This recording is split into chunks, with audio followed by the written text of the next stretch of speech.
Hi, I'm Emma Clark, and I grew up in the small town of Harrow. It's nothing glamorous, just a place where everyone knows each other and secrets have a way of coming to light. After graduating, I dove straight into the retail world, specifically lingerie. To me, it wasn't just a job, it was my passion. I poured my heart and soul into my work, and eventually, I became the proud owner of a chain of lingerie stores ranging from quaint boutiques to upscale outlets. I was dedicated to my business and exceptionally good at it. But as I clocked in the hours, days, and months, I started to feel like something was missing. That's when Michael entered my life. It all began with a simple ping on my phone. A friend request from a sharply dressed guy with piercing eyes. I didn't recognize him, but his profile hinted at a man who had his life together. A lawyer, hence the tailored suit. Curiosity got the best of me and I hit accept. It wasn't long before his first message appeared one evening while I was crunching numbers. Hey Emma, thanks for accepting my request. I noticed we have some friends in common. How's it going? Simple enough, right? But it was his follow-up messages that truly drew me in. He was witty and had a knack for making me laugh even after the longest days. I remember one night we were joking about the worst pickup lines we'd ever heard, and his humor just clicked with me. Michael, have you ever heard this one? Are you a magician? Because whenever I look at you, everyone else disappears. I bet you've heard that one in your line of work, Emma. Oh, for sure, top of the cringe chart. But here's mine. Are you a photographer? Because I really want to leave this shoot. He tacked out a laugh. At least I hoped it was genuine. After a few weeks of messaging, he suggested meeting for coffee to put a real face to the texts. The first time we met was at this little dive I loved, known for its strong brews. He was already there when I walked in, absorbed in a newspaper. When he looked up, the polished image from his profile didn't do him justice. He was even better in person. Emma, wow, you actually look like your pictures. That's a rarity in this city, he said, and I couldn't help but smile. Thanks. I think you look pretty great yourself. Despite his lawyer vibe, he laughed, and the ice melted away instantly. We talked for hours. There was substance to our conversation. Michael asked about my business and my dreams, genuinely listening to my every word. When we had been seeing each other for a year, he decided it was time to take our relationship to the next level. I was closing up shop one chilly evening when he arrived unexpectedly, his breath visible in the cold air as he presented me with a small velvet box. Emma, I've been thinking, he started, looking uncharacteristically nervous. We've been doing so well, you and I think it's time we considered making this permanent. I froze, the keys to my store still in my hand. Michael, are you saying what I think you're saying? His charming, lopsided grin appeared. Yes, I am. Marry me, Emma. Let's not play games anymore. I want you as my partner for life. My heart raced, and a whirlwind of thoughts flooded my mind. Was I ready for marriage? But looking into his eyes and seeing the sincerity there made me feel like it was right. Yes, I breathed. I'll marry you.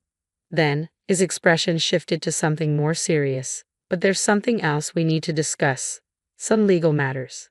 The word legal hit me like a splash of ice water. Legal? Really, Michael? Is that necessary? He rushed to explain, taking my trembling hands in his. It's not that I don't trust you, Emma. It's just practical. As a lawyer, I've seen too many messy splits not to be cautious. Plus, it'll protect us both. What kind of protection are we talking about? I asked, a mix of curiosity and concern coloring my voice. He pulled out some documents from his briefcase. It's straightforward. If either of us cheats, the cheater loses their assets to the other. It's simple and fair. You know I would never cheat on you, Emma. This is just a safety net.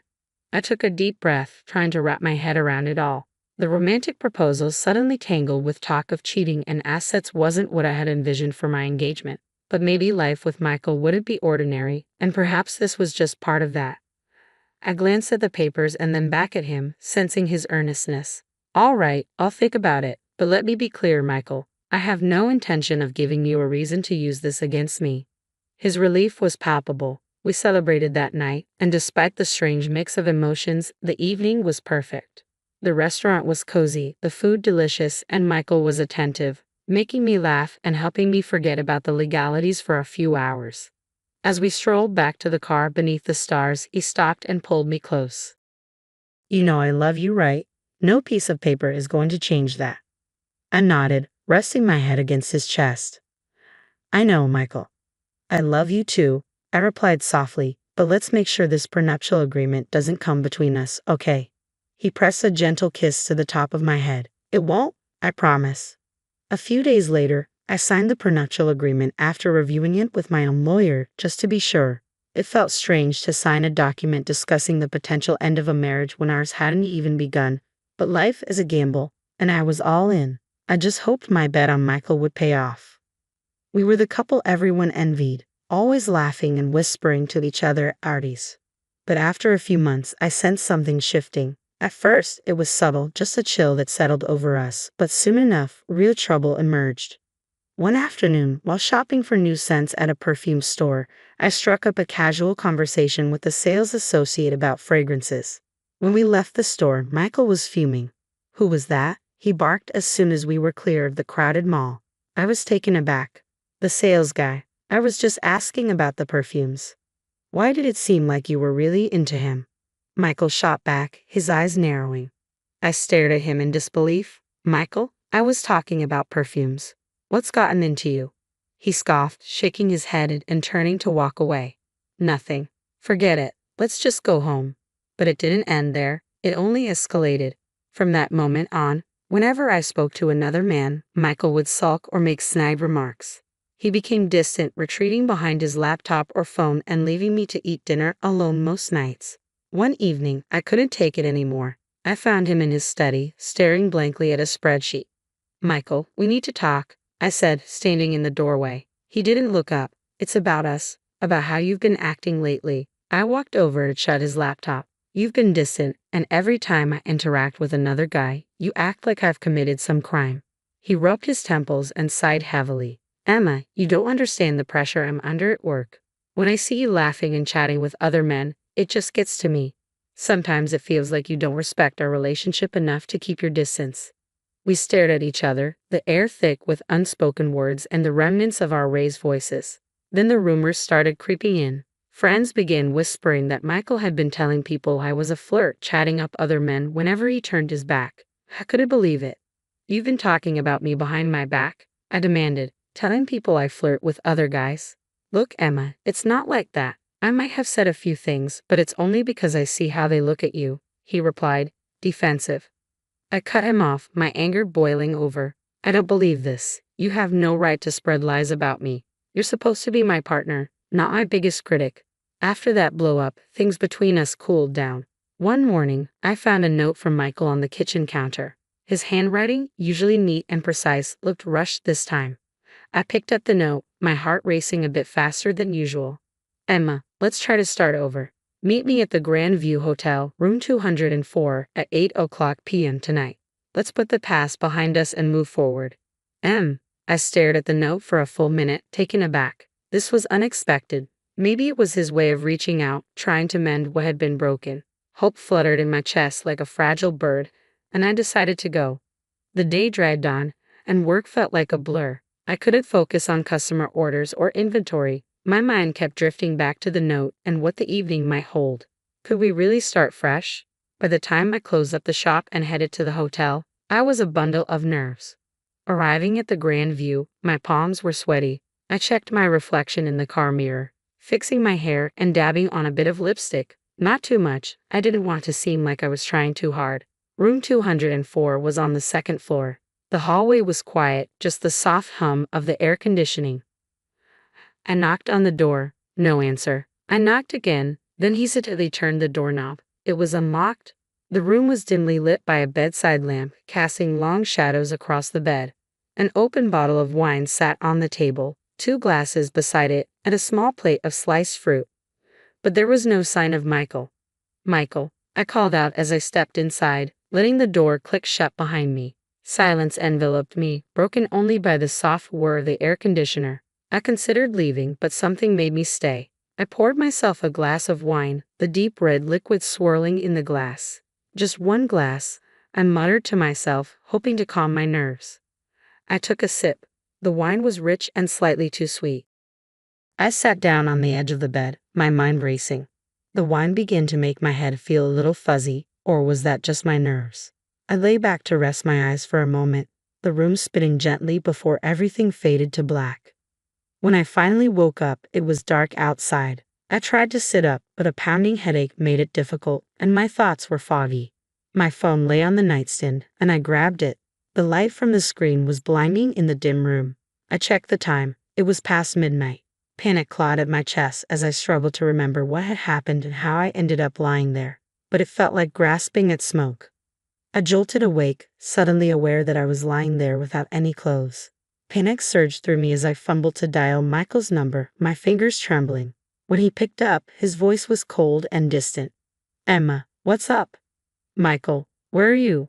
Why didn't you come to the hotel?" My voice shook with a mix of anxiety and frustration. "Hotel? What are you talking about? Emma, are you drunk? Have you lost your mind? I'm at the Grand View, like you told me. Why did you ask me to come here if you weren't going to show up?" My anger flared, drowning out my confusion. "Emma, I don't know what sick game you're playing, but I didn't write any note. I've been home all night. You're out of control, running around with your lovers." As I drove home from that disastrous night, Michael's cold, dismissive voice replayed in my head, leaving me in a state of turmoil. It felt like I was trapped in a nightmare from which I couldn't wake. Pulling into the driveway, the familiar sights of our home offered no comfort. Instead, they twisted into a knot of dread in my stomach. I stepped inside, and the tension hit me like a wave. Michael was pacing the living room, his face twisted in anger. As soon as he saw me, he exploded. "There you are, the wandering wife returns," he yelled, his voice dripping with scorn. "Michael, please, we need to talk. Something very wrong happened tonight," I pleaded, my voice shaky yet desperate to make him understand. But he wouldn't listen. Instead, he slammed a stack of photos on the table. "Explain these," he shouted. I picked up the photos, my hands trembling. They showed me in a hotel room, in bed with a man I'd never seen before. My heart sank. "Michael, I don't know who this is. I swear I've never seen him before. Something happened to me tonight, something I can't explain." He laughed, a harsh, mocking sound that sent shivers down my spine. "A monstrous mistake or just your monstrous behavior? Marrying you was the real mistake." Tears stung my eyes, but I fought them back, desperate to stay strong and clear-headed. "I didn't do this, Michael. You have to believe me." "Believe you? Why should I? You're a liar and a cheat, and I'll make sure you don't get a cent from me. I'm going to court, and I will take everything from you, just like we agreed." He spat out the words before grabbing his suitcase, already packed, and heading for the door. With a final glare, he slammed the door behind him, leaving me alone in the echoing silence of the house. I collapsed onto the couch, my body shaking. The pain in my head throbbed relentlessly, an intensity that made it hard to think. But it was more than just a headache. It felt as if my brain were shrouded in fog, my memories of the night blurred and inconsistent. That's when it hit me, the wine. I had only had one glass, but the dizziness and blackout didn't add up. It was too extreme, too sudden. I grabbed my phone and dialed my friend Lisa, a nurse, hoping she could help explain my symptoms. "Lisa, something's not right. I had a glass of wine, and then everything went black. I woke up hours later, and now Michael has these photos. It doesn't add up." My words tumbled out in a rush. There was a pause on the other end as Lisa processed what I said. "Emma, it sounds like you might have been drugged. You need to get to a hospital or a lab and get tested right now. Tell them what happened, especially about the wine and your symptoms." The drive to the lab felt like a blur as my thoughts raced, desperately trying to piece everything together. Once there, I explained the situation to the technician, who nodded solemnly and took several vials of blood. A couple of days later, I heard a heavy thud at my doorstep. It was a letter from Michael. My hands shook as I tore it open, confirming my worst fears in the cold, formal language of the legal notice. Michael was suing me for infidelity, aiming to strip me of everything I owned based on our prenuptial agreement. The trial was set for a month from now. I called my lawyer, Paul, immediately. His voice offered a small comfort amid the chaos. "Emma, come to my office. We need to strategize." As I drove to his office, my mind raced through every possible scenario, except the one where I emerged unscathed. Upon arriving, I noticed a familiar figure, Michael, walking alongside a young man, the same one from the photos. Without thinking, I grabbed my phone and started recording. I caught them exchanging an envelope, which the young man quickly tucked into his jacket. My heart raced as I realized the significance of what I might have just captured. At Paul's office, I showed him the video. His eyebrows shot up as he watched the exchange. "This is good, Emma. It looks very suspicious. I think it's time we brought in a private investigator." Paul's friend, Jack, a seasoned private investigator, took the case. He moved quickly, tailing the young actor and digging into his background. A few days later, Jack called us into his office with news. "I spoke to the kid," he began, his expression serious. "He's a bit of an actor, down on his luck. Your husband hired him to play a part, the part of your lover. He also confessed that your husband planned everything, even the drugged wine." As we were talking, my phone pinged with an email. My blood test results had arrived. I opened the attachment, my breath catching as I read the findings. Positive for a potent sedative.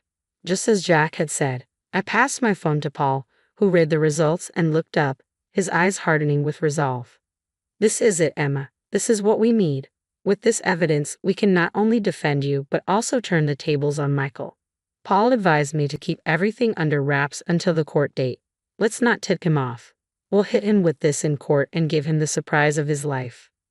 A week had passed since the hotel debacle, and I was back in the familiar confines of my lingerie store, trying to distract myself from the looming court date. It was an ordinary afternoon until Michael walked in, a woman on his arm. "Emma, meet Leila, my bride-to-be," he announced, pride in his voice that didn't quite reach his eyes. Leila looked young, too young perhaps to grasp the type of man she was dealing with. She glanced at me with a mix of curiosity and judgment. Michael wasted no time stirring up trouble. "Take a good look around, Emma. Soon enough, all this will be mine." His arm swept dramatically across the expanse of my store, a smirk playing on his lips. Leila's eyes followed his gesture, her expression hardening with newfound conviction. I wanted to reach out and warn her, but I recalled Paul's strict instructions to remain silent until the hearing. All I could manage was a thin smile, responding with as much dignity as I could muster. "We'll see what the judge has to say about that, Michael." The day of the court session arrived all too quickly. The courtroom felt austere, the air thick with tension. Michael, ever the lawyer, had chosen to represent himself. He stood before us, adjusting his tie, a clear display of self-assurance, as he prepared to deliver his opening statement. "Ladies and gentlemen," he began, his voice steady and clear, "today you will see the true colors of a woman who not only broke the vows of marriage but sought to destroy the sanctity of our home with her deceit." He gestured dramatically to the evidence displayed on the screen behind him. My wife, Emma, was not the faithful partner she promised to be. Photos from the hotel room flashed on the screen, eliciting murmurs from the courtroom. For months, I lived in torment, suspecting her infidelities, and finally, as these pictures show, my worst fears were confirmed. He paused, allowing the weight of his words to settle as he walked closer to where I sat, his eyes locking onto mine. "Emma here would have you believe she's a victim, innocent and caught in circumstances beyond her control."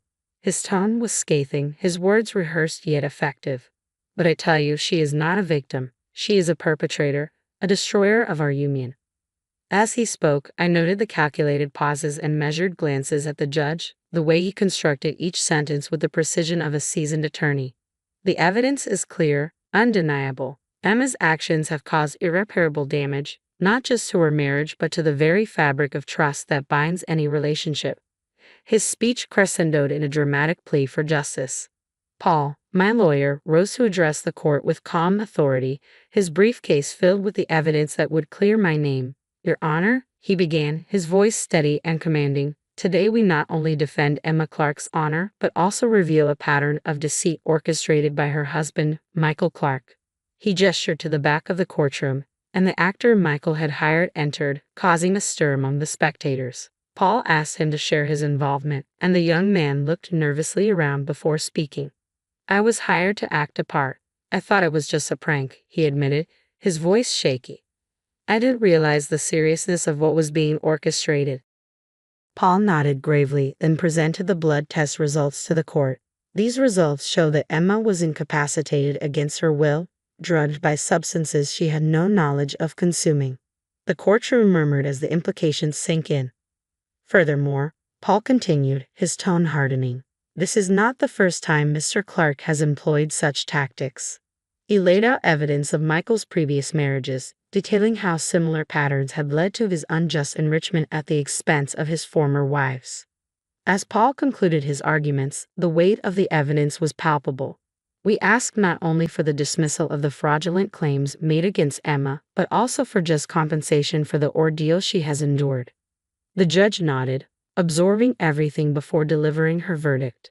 After careful consideration of the evidence presented, I find in favor of Emma Clark. The prenuptial agreement is hereby annulled. Relief washed over me, and tears pricked my eyes, not just from the victory, but from the vindication. Furthermore, the judge added, the court awards Mrs. Clark damages in the amount of $400,000. Michael's face turned ashen, his future crumbling before him. His fiancée, present in the courtroom, hurried out, only to return briefly to whisper a thank you to me for exposing the truth before leaving him for good.